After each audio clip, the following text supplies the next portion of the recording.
seperti halnya api tersembunyi di dalam batu api. Dan yang dimaksud oleh kitab Allah, ruh tidak turun dari langit secara terpisah atau jatuh ke bumi dari angkasa, kemudian secara kebetulan berpadu dengan nutfah lalu masuk ke dalam rahim. Betapapun pendapat demikian tidak dapat dibenarkan. Jika kita berpendapat seperti itu, maka hukum Allah menyalahkan kita. Sebab setiap hari kita menyaksikan bahwa di dalam makanan yang kotor dan basi serta di dalam borok yang kotor terdapat ribuan kuman. Pada pakaian yang kotor melekat ratusan bakteri. Di dalam perut manusia pun berkembang biak cacing-cacing kermi dan sebagainya. Sekarang, dapatkah kita mengatakan bahwa mereka itu terlihat oleh seseorang datang dari luar atau turun dari langit? Jadi, yang benar ialah ruh muncul dari dalam tubuh juga. Dan berdasarkan dalil ini terbukti juga bahwa ruh adalah suatu makhluk yang diciptakan. Kelahiran kedua bagi ruh. Maksud kami melalui uraian ini adalah bahwa Yang Maha Kuasa yang dengan kekuasaan sempurna telah memunculkan ruh dari tubuh juga Dia berkehendak agar kelahiran kedua bagi ruh pun diwujudkan melalui tubuh juga. Gerak-gerik ruh bergantung kepada gerak-gerik tubuh kita. Kejurusan mana kita membawa tubuh pastilah ruh pun akan ikut serta. Karena itu menjadi kewajiban bagi kitab suci Allah Ta'ala untuk memperhatikan keadaan-keadaan tabii, alami, manusia. Itulah sebabnya maka Al-Quran Syarif sangat menaruh perhatian terhadap perbaikan keadaan-keadaan tabii, alami, manusia dan mencantumkan petunjuk-petunjuk berkenaan. Dengan tertawa, menangis, makan minum, berpakaian, tidur, berbicara, diam, kawin, membujang, berjalan, menetap, serta mensyaratkan mandi dan sebagainya untuk kebersihan lahiriah. Begitu pula ketentuan-ketentuan khusus dalam keadaan sakit dan dalam keadaan sehat.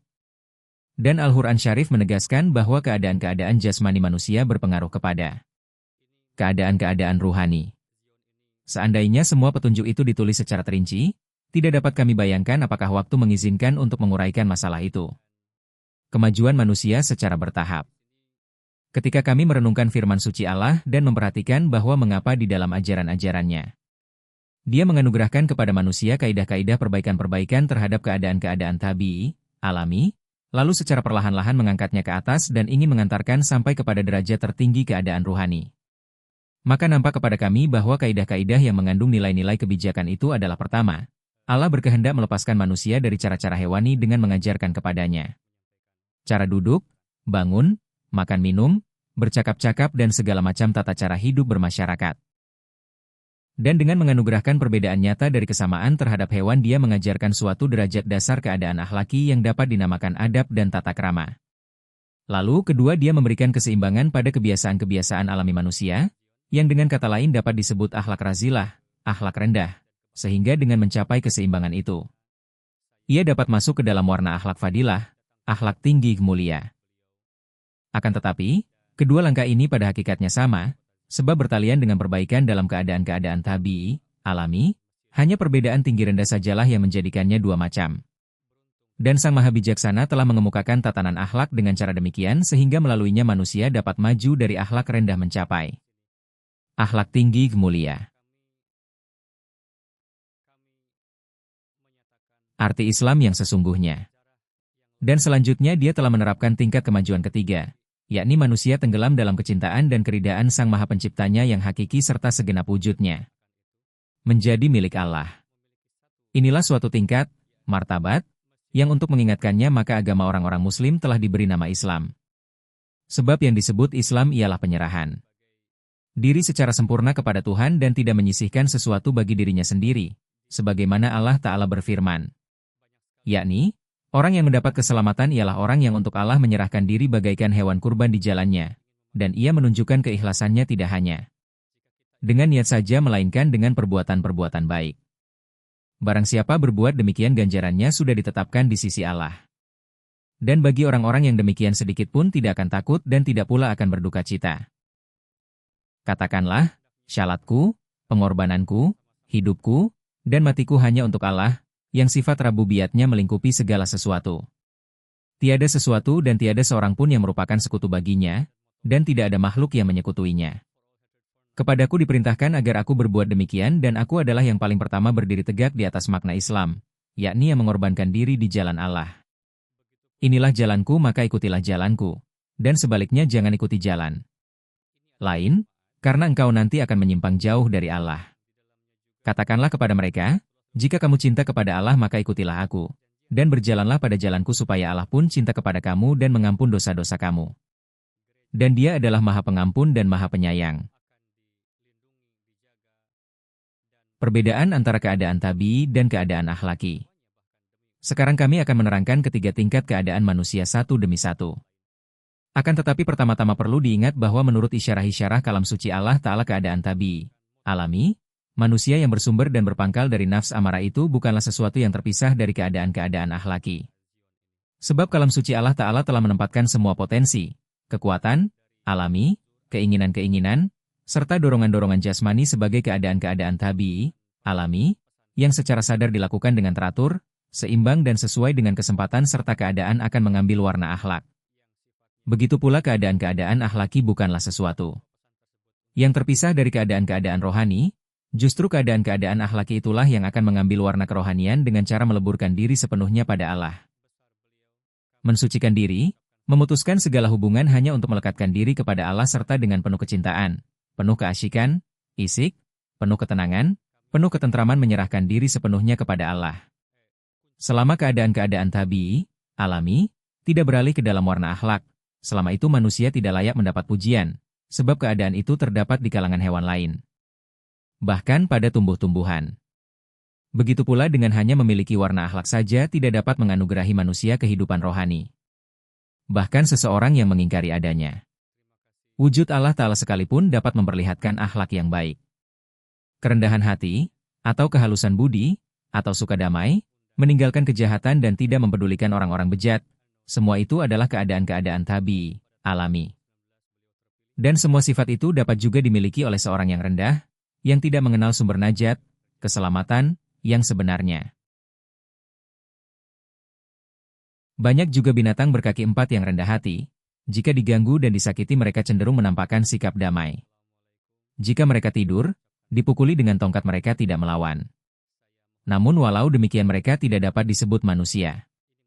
Apalagi dengan sifat-sifat itu bagaimana mungkin mereka akan dapat menjadi manusia yang tinggi martabatnya. Begitu pula seorang penganut akidah, kepercayaan, paling buruk sekalipun, bahkan juga pelaku berbagai kejahatan dapat memiliki sifat-sifat semacam itu. Penolakan terhadap konsep ajaran kekekalan hidup. Mungkin saja seorang manusia dalam hal kasih sayang mencapai batas sedemikian rupa sehingga ia tidak tega membunuh kuman-kuman yang ada pada lukanya. Ia begitu tolerannya terhadap makhluk-makhluk hidup, sehingga ia tidak ingin mencelakakan kutu-kutu yang ada di kepala atau kuman-kuman yang terdapat dalam perut, dalam usus atau dalam otak. Bahkan dapat kami akui, bahwa ada orang yang demikian jauhnya mempunyai rasa kasih sayang sehingga ia berpantang minum madu. Sebab untuk memperoleh madu itu, banyak nyawa harus dibinasakan dan lebah-lebah malang itu harus diusir dari sarangnya. Kami percaya ada orang yang berpantang menggunakan minyak kasturi sebab terbuat dari darah kijang yang diperoleh dengan membunuh binatang malang itu terlebih dulu dan memisahkan dari anak-anaknya. Begitu pula kami tidak menyangkal, ada orang yang tidak mau menggunakan mutiara dan tidak mau memakai sutera, sebab keduanya diperoleh dengan cara membinasakan hewan-hewan malang itu. Bahkan kami percaya ada orang yang ketika sakit berpantang menggunakan lintah dan membiarkan dirinya sendiri menderita asal tidak membuat lintah itu mati. Pada akhirnya baik ada orang yang percaya atau tidak, namun kami percaya bahwa ada orang yang memperlihatkan kasih sayang demikian besar, sehingga untuk menyelamatkan kutu-kutu air ia rela membinasakan dirinya dengan pantang minum air. Kami mengakui semua hal itu, akan tetapi kami sekali-kali tidak dapat menerima bahwa semua keadaan tabii, alami, itu dapat disebut akhlak. Atau, bahwa hanya dengan itu dapat dibersihkan kekotoran batin yang merintangi jalan untuk berjumpa dengan wujud Allah Ta'ala. Kami sekali-kali tidak akan percaya bahwa kerendahan hati dan sikap toleran seperti itu yang mengenainya hewan berkaki empat dan unggas pun lebih baik dalam perkara tersebut dapat menjadi faktor untuk meraih derajat kemanusiaan yang tinggi.